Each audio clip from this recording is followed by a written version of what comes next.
The Spin-off Podcast Network. Are you making the most of your KiwiSaver investment? Generate is an award-winning KiwiSaver provider with a track record of strong long-term performance. Making a smart decision now could add tens of thousands of dollars by the time you reach retirement. Book a no-obligation chat with a Generate KiwiSaver advisor today at generatekiwisaver.co.nz/get-advice. A copy of the product disclosure statement is available at generatekiwisaver.co.nz. The issuer of the scheme is Generate Investment Management Limited, and of course, past performance does not guarantee future returns. I'm Toby Manhire, and this is Juggernaut, the story of the Fourth Labour government. A podcast in 6 parts. Doesn't give my opponents much time to run up to an election, does it? This nation is at risk. What do you think you're up to now, you perverted little liar? I could smell the uranium on it as you lean towards it. There's a radical overhaul in the history of New Zealand's administration. Juggernaut, the story of the Fourth Labour government. Made with the support of New Zealand On Air. Listen now on The Spin-off or wherever you get your podcasts. Kia ora tātou, this is Toby Manhire with another episode of your friendly local politics podcast, Gone by Lunchtime. What you're about to hear is part of the Gone by Lunchtime Megapod, a 12-hour epic event recorded on September 20 at Spin-off HQ. Enjoy.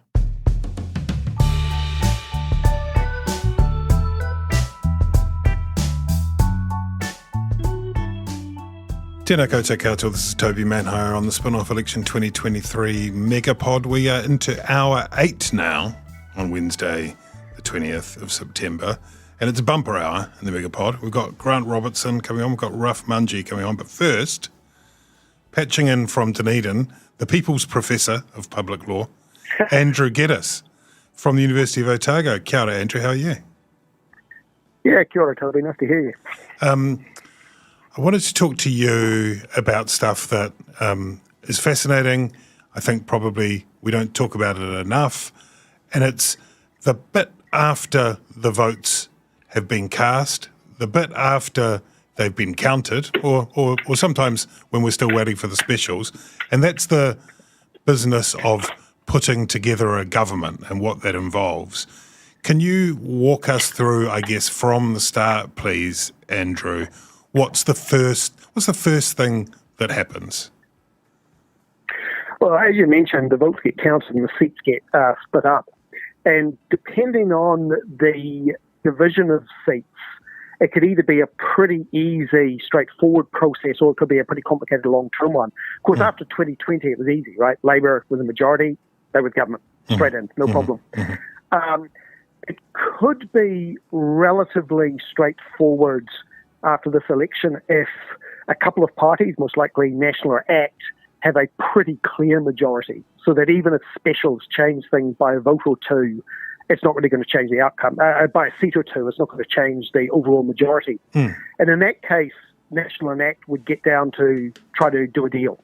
And that is based on them talking about their policies, talking about a common a set of policies they can pursue over a 3-year, and how to structure their arrangement so the two of them as the majority together. So that's in a case where you've got two parties who have a clear majority. It would have to be so clear that not even special is going to change it.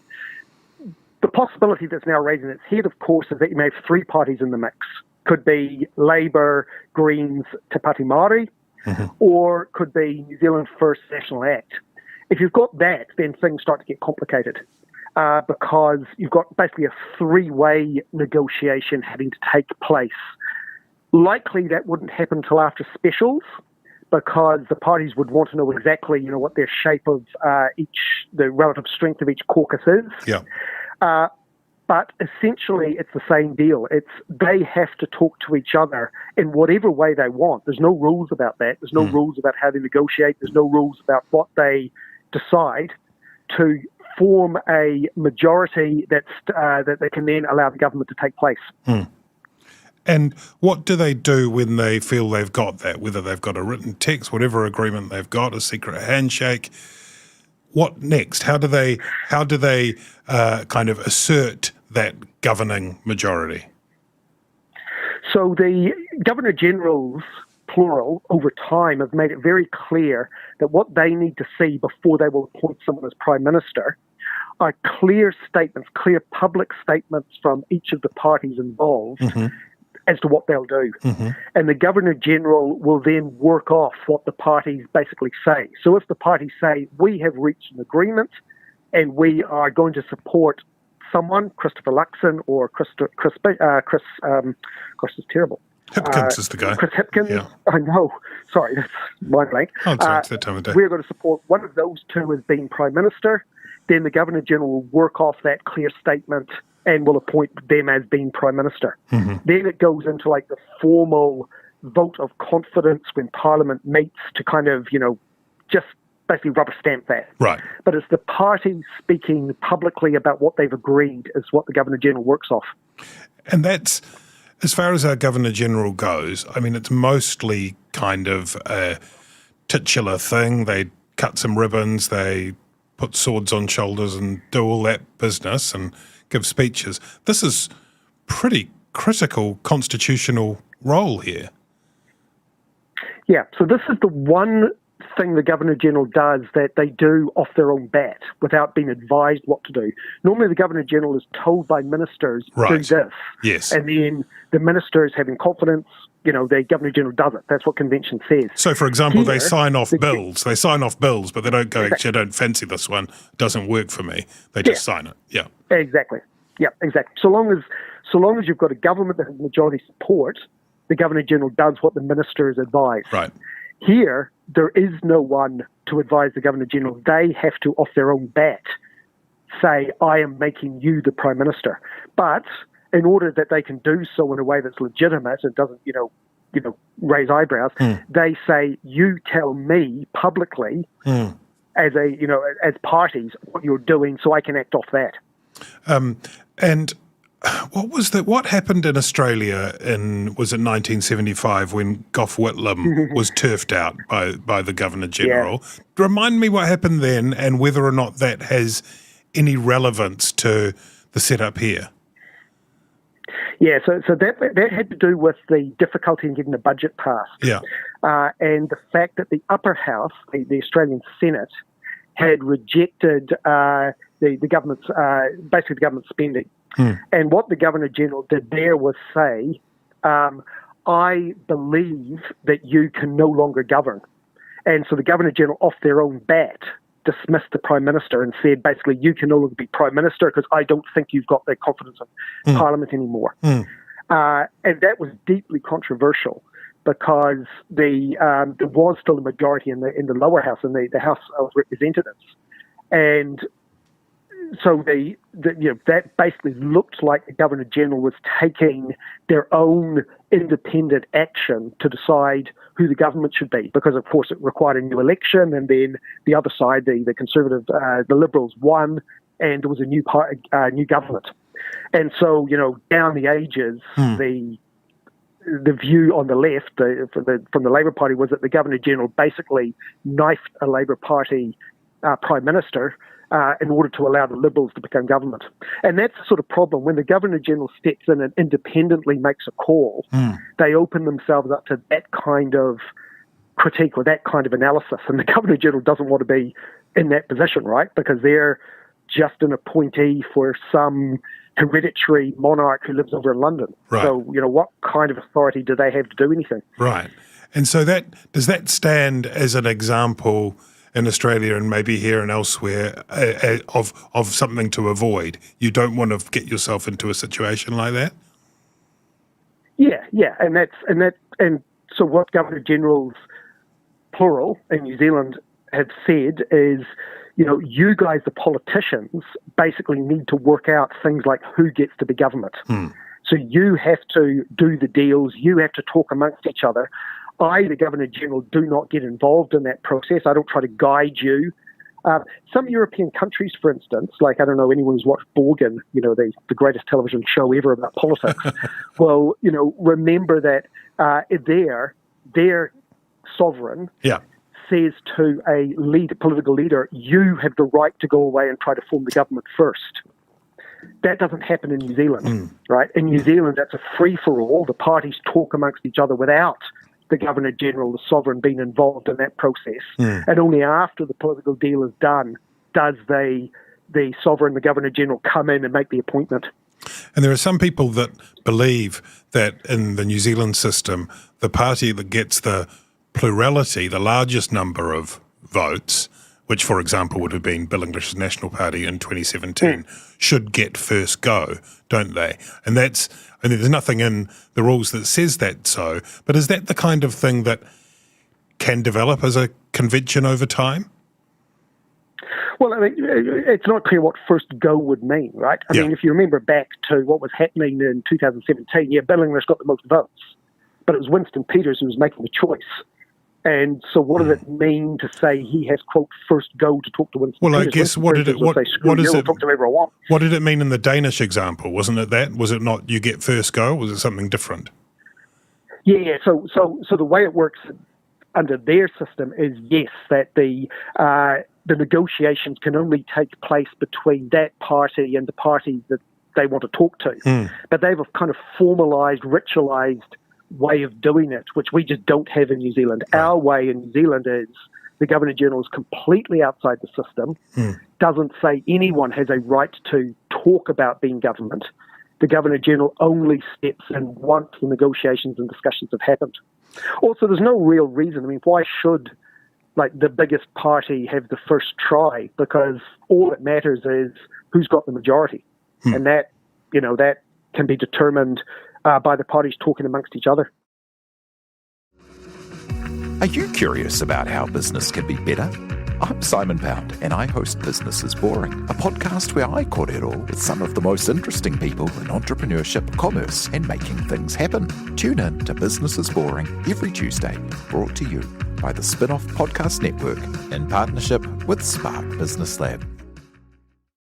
This is climate adaptation. We are the pōtiki of the taiao. And the words of those keeping the home fires burning. It's more than just going along and planting some trees. You got to be able to defend that place to the end of your life. We have the solutions. We just need to come back to the belief in ourselves as rangatira. Join me, Nadine Hura, and Ruia Āpirehama, for Ko Papa Ko Rangi Series 2, Ahi Ka. Brought to you by Te Komato Te Tonga, the Deep South Challenge, out now on the Spin-off Podcast Network or wherever you get your podcasts. I was going to ask you about the novelty that we've had recently mooted by David Seymour. We tend to talk in New Zealand about formal coalitions, which is where two parties or more join together and have seats around the cabinet table and are, to all effects and purposes, one unit as far as governing is concerned, or where a party will offer confidence and supply, which means that they will vote yes on confidence votes and support the budget, basically, support the supply of money, but they might take ministerial roles for that, but they won't sit in cabinet. Tell me if I'm wrong about that, Andrew. The novelty, the innovative thinking from David Seymour, which was put in an interview with RNZ, was that if they weren't satisfied about the arrangements that they were able to reach in negotiations, that they could offer confidence but not supply. Can you tell me what you made of that when you first heard it? Yeah, so just to clarify the terms maybe before we start into it. Confidence is basically Parliament voting on who they want to be government. And such confidence votes, formal confidence votes happen there's a few sort of formalised ones throughout the year. But basically the rule is that you need a majority to vote confidence, to say, yes, we have confidence in you to have the right to govern. Supply is money. It's basically getting the money that a government needs in order to operate, because if government doesn't have money, and government must always have Parliament agreeing to give it money to be able to spend it, then it can't do its business. So supply votes actually are confidence votes, because the rule is that if the government loses a request for money from Parliament, basically can't pass its budget, then it can't operate, it can't run. So what David Seymour, in effect, I think, was saying is, look, after the election, it may be that we in National, maybe with New Zealand First in the mix, can't reach a long-term 3-year set of policies. What we want in terms of, cutting the size of government, cutting taxes or whatever, might be too much for National to agree to immediately. And so they might try to, fob us off. if we're not happy with what they're offering us, well, we still want to change the government, right? We don't want Labour limping on and, being the caretaker government, continuing to run the country, because they are the guys who are still, they will continue to be the government until the government changes. So what we'll do is we will say to National, yep, we will give you confidence, which allows you to go to the Governor-General and become the new government. You can take over from Chris Hipkins. Chris Luxon can become Prime Minister. There'll be a national-led government, get into office and start doing the things that are better than the old, the Labour lot. But with regards spending, with regards supply, we won't guarantee that we will vote that, because that doesn't have to happen until next year when the budget kicks in. And that will allow us to continue to negotiate over the money side of things, how big the government's going to be, how much government spending there'll be, all that sort of stuff, for, until the budget process kicks in. And only if National meets enough of our demands on that will we then vote for the budget. So it allows for a longer, more extended period of policy negotiation to take place, while still allowing Chris Luxon to get in and become Prime Minister and take over from Chris Hipkins. Now, of course, what that then does is puts off the day of reckoning, where ACT eventually would have to say either, yep, we accept National's budget, we accept what National is proposing, or say, no, still not good enough, we won't vote for it. And if they don't vote for it, at that point, the government would collapse. Because if the government loses a supply vote, it has to resign. Right, it has to. I mean, has to. And so effectively, it will be almost like putting the main governing party on parole. You have to come and meet these requirements, which would obviously have a political impact, and who knows, but it might what it would say about stability in terms of ratings agencies or whatever, and then how that would filter down to the public mood. I mean, it's the kind of thing, if Winston Peters had said it, for example, it might have landed differently. And he hasn't, as far as I'm aware, mooted this particular arrangement before. I mean, if is there a position in that system, if we can just conjure up the idea of it, for the Governor-General to be involved again? Or is the Governor-General at this point at home watching telly? Well, the Governor-General, so after the election, what the Governor-General is looking for is that declaration as to where the confidence of the House lies. Yeah. So if ACT was to say, we are going to vote confidence in Chris Luxon as being Prime Minister, and Chris Luxon has a majority of votes, then that gives him the right to become the Prime Minister. Now, of course, it's almost like a contingent confidence. It's kind of, we got confidence now, but we might not in a few months when we have to vote on the budget. Now, I could imagine the Governor-General not being 100% happy with that. The Governor-Generals have said, we would like to see the parties telling us, where their support's going to be for the full term, so that there is this stability. But by the same token, if that's all that's on the table, if that's what the parties are saying to the Governor-General, then the Governor-General kind of has to accept it, because what's the alternative? The alternative with the Governor-General going, that's not good enough, I'm not going to appoint Chris Luxon as Prime Minister, which allows Chris Hipkins to remain as Prime Minister, even though he wouldn't have a majority and can't form a government. So, yeah, it's one of those things where the Governor-General might just have to grit their teeth and accept it for now, with maybe a kind of sort of back, because the Prime Minister meets with the Governor-General regularly and so on and so on. There may be a kind of, you guys really need to sort this out. Please don't put me in the position of having to sack you, next year and have a new election, because that would be a disaster. So it's hard not it's good. In the real world, it's hard not to look at this as an attempt to gain some leverage in because obviously ACT aren't going to form a coalition with Labour, and so in order to avoid being a bolt-on, anything resembling a lapdog, they're like, no, actually, we've got this up our sleeve. Yep, it's the one bit of leverage they've got. And, David Seymour said, I'm not afraid to use it. The question is, of course, how far would he go with it? Because, come next year, if National offers up a budget that's going to have, some tax cuts in it, some government spending cuts, and so on, is ACT really going to go, no, that is not good enough, you must meet our fundamental demands or we'll bring the government down? Because if it does bring the government down, and we have a new election, I think most political commentators would say that would rebound very badly. And it would damage not just the national vote, but not just the ACT vote, but the national vote, probably deliver a centre-left government. Is ACT really going to bring down a centre-right government because it's not pure enough if that results in a centre-left government? So, it's brinksmanship, but, how far can you really push it? Another one, briefly. We've had a few polls, not for a while, but a few polls in recent times that have, if mapped onto election day, would have delivered a draw, as close as you'll get to a dead heat. So 60 seats in one block and 60 on the other, and no apparent room for manoeuvre unless something that is unprecedented and currently unlikely were to happen. What happens in that hypothesis if you get 60 v 60? So if we assume it's 60 v 60 and no one is prepared to kind of blink by saying, okay, because one of the things is one of the parties could just abstain from voting confidence in supply, just take their votes out of the mix. Yeah.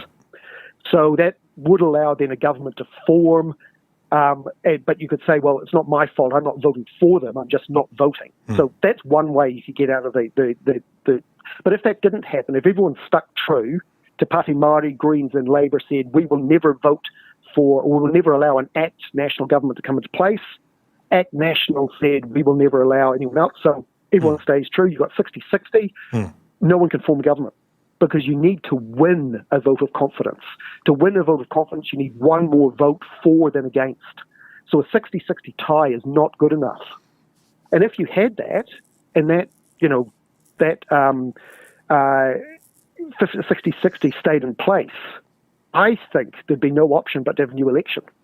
And that would require the Governor-General saying, oh, you're a bunch of bloody losers, we're going back to the polls. That would be the Governor-General's call? I'd imagine what would happen, the Governor-General would say to the parties, negotiate as hard as you can, then come to me and tell me when you can negotiate no more. Yeah, okay, yeah. So what the Governor, because at that point, Chris Hipkins would be the Prime Minister, but he would be in the caretaker state. He can't make those big calls off his own bat. Yeah. So he would have to essentially get the agreement of Chris Luxon and the other party leaders to say to the Governor-General, Your Excellency, there is no government can form. You are going to have to call a new election. Okay, thank you so much, Andrew Geddis. I've just got two questions to complete. We're collecting these scientific studies across all the people we're talking to. One of them was political TV, and you've already said Borgen, so that's fine. The next one is to go in to win a box of chocolate fish. Do you want to have a guess at the turnout? A guess at the turnout to 1 decimal point? Remembering it was 82.1 at the last election and down in the 74 point something in 2011. Yeah. What are you going for? Okay, nerd question. Yeah. Turnout of registered voters or eligible voters? The one that the headline one. The one that would have equated to it being, I don't know, man. Don't be that guy. Bloody hell, everything was going so well. Yeah. 77.8. 77.8, thank you. And the last question for you.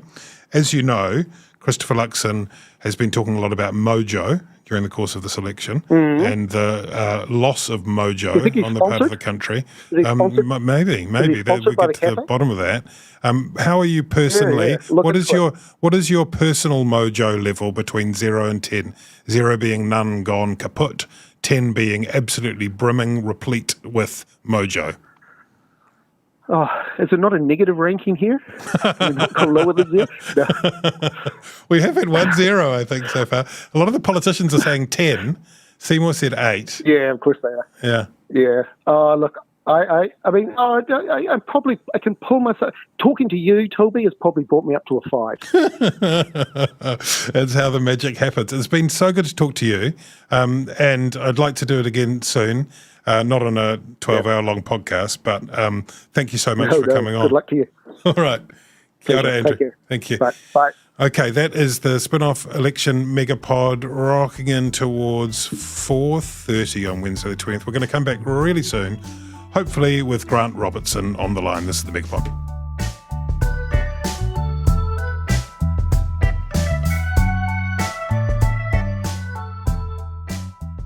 Thanks for listening. There's plenty more where this came from on your Gone By Lunchtime feed. Thanks to Jane, Te Aihe and Samuel, and the rest of the team at The Spin-Off for making the Megapod happen. Kia ora, I'm Alex Casey, Senior Writer at The Spin-Off. We wouldn't exist without the ongoing support of our generous members. If you're able to, you can make a donation at thespinoff.co.nz/donate. Kia ora e te iwi, Te Aihe Butler here, Podcast Manager at The Spin-Off. If you enjoy listening to our podcasts, consider supporting our mahi by signing up to become a Spin-Off member at thespinoff.co.nz/donate. The Spin-Off Podcast Network.